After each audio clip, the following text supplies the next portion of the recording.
চার ছেলে থাকা সত্ত্বেও অবহেলিত বৃদ্ধ বাবা, কাঞ্চনমালার হৃদয় বিদারক চিত্র। সভ্য সমাজে বসবাস করেও কিছু সন্তানের অমানবিক আচরণ প্রমাণ করে দেয় মনুষ্যত্ব কেবল নামেই রয়েছে। গোলাঘাটি বিধানসভার অন্তর্গত কাঞ্চনমালা এলাকায় ফের উঠে এলো এক হৃদয় বিদারক ঘটনা।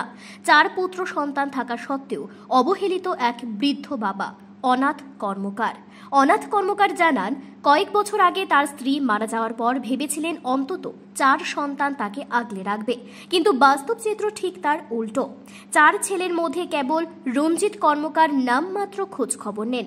বাকিরা, বিশেষ করে ছেলে প্রদীপ কর্মকার, চরম অমানবিকতার পরিচয় দিয়েছেন। প্রদীপ কর্মকার জোরপূর্বক দখল করে নেন বাবার রাবার বাগান, যা ছিল বৃদ্ধ অনাথ কর্মকারের একমাত্র আয়ের উৎস।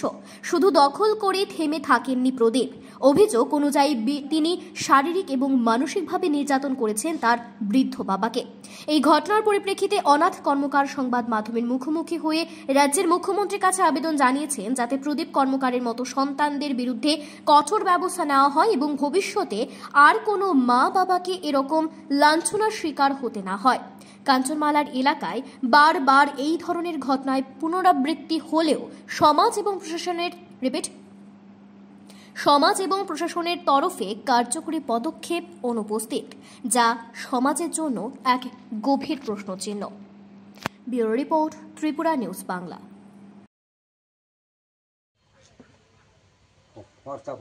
আছে